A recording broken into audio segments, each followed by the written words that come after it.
We're going to take a deep dive into reports that the Trump administration is mulling a massive shakeup in the US military commands. According to NBC News, the potential restructuring could see the Pentagon give up its role as NATO's supreme commander in Europe.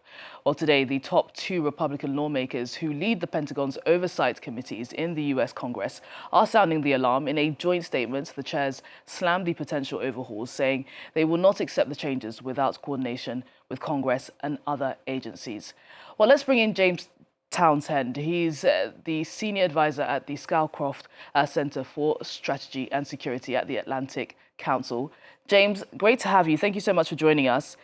So this joint statement issued yesterday by the two Republican chairs is one of the first major instances of Republican lawmakers pushing back against Trump. Talk to us about how significant that is the administration likely to listen to the concerns? Well, it's very important that we're hearing Republicans from the Congress finally pushing back on some of these unilateral things that the executive branch is doing. So the good news is that the legislative branch, which is the balance to the executive, is actually doing their job and pushing back on the executive.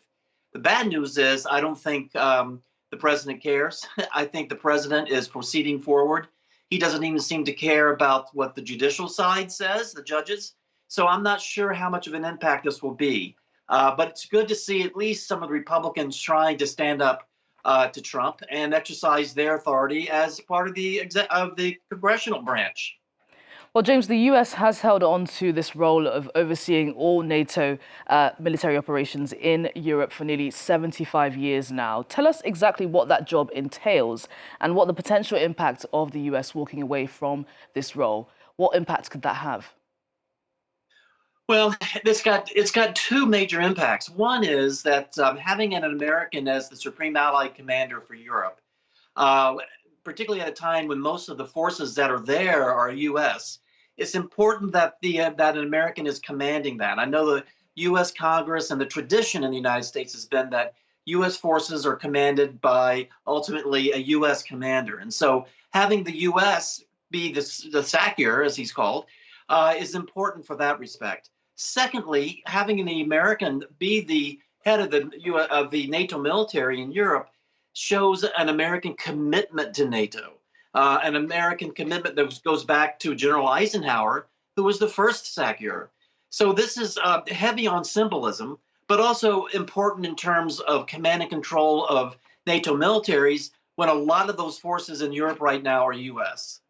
Well, one of the implications, potential implications from the US potentially walking away from this job could be that it loses access to some of those key naval and air bases that are in different parts of Europe, particularly in places like Poland. This at a time where Russia seems to be getting more aggressive. Obviously, negotiations for a ceasefire is underway for the war in Ukraine. What does the US stand to gain from walking away and withdrawing from this job, withdrawing from those key naval bases at a time where security in Europe seems more and more vulnerable? Well, it seems to me, zero-sum game here. If the U.S. is to disengage from NATO, whether it's through pulling our commanders away or U.S. forces begin to go away, it's just a loss for the United States. It's a loss for NATO. You mentioned the bases that are there. The bases are there based on a bilateral agreement between the United States and the country, like Poland, that hosts that U.S. base. But the rationale for that base that the Polish government uses to tell its people why the U.S. base is there, the rationale is it's got a NATO mission. And so if that NATO mission goes away, it's harder for the Poles to have a reason to have U.S. forces in their country. So it becomes a bilateral problem between us and the European nations that host us, and it becomes a military and security issue for NATO. If we begin to walk away, we're not as engaged there, and Europe isn't quite ready yet to take over for us. It gives an opportunity for the Russians to make a lot of mischief. So you don't think that somebody could, or any of the other countries could fill that role that the US could potentially leave behind? Not today, and not in the short term. Europe right now is undergoing a massive change in terms of funding for defense, as far as the European defense industry. The EU is doing this. Individual nations are doing this. France is leading Europe to do this.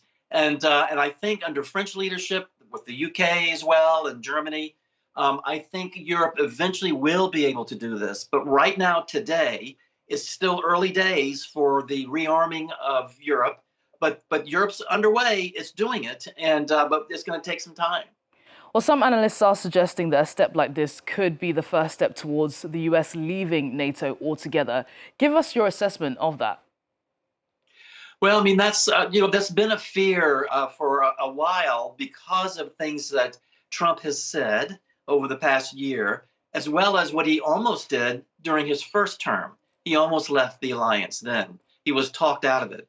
So right now, I think there is some nervousness that we're starting to see signs that there'll be a disengagement in terms of military forces on the continent, perhaps withdrawal of some U.S. troops, making the SACEUR no longer an American, but a European officer, the head of that this could be a prelude to the U.S. maybe at the summit in June in The Hague.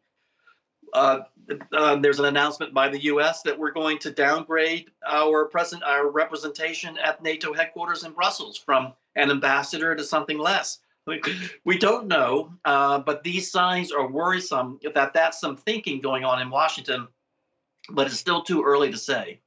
Well, as part of this potential overhaul, the outlet NBC is also reporting that the administration could consider consolidating the US European Command as well as the US Command in Africa into one single unit. Logistically, could one unit oversee over 100 countries and also oversee all the issues pertaining to each of those regions? Is a plan like this even feasible?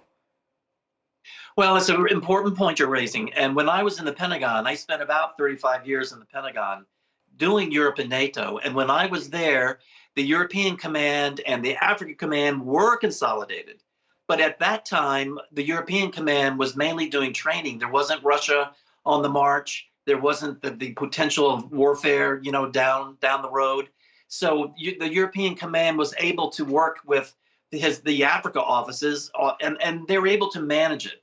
Today, it would probably be different because the European Command has so much on its plate, and so does the Africa Command. So having them together under one commander who also is double-hatted as the NATO commander, that could be too much. And that's one of the reasons why they're thinking about giving up that NATO hat, giving it to a European ally, and then having the American just do the European Command and the Africa Command. I hope that's not what they do. They need to have the Americans as the SACEUR, and they need to have European Command and Africa Command split, both headed by a four-star. That makes the most sense. Well, we have to wait if there's any confirmation on all of these plans and all this speculation. We'll have to see how this all plays out. James, thank you so much for joining us on the program. It's great to get your analysis and insight on what is a very important issue and a developing story, it seems like.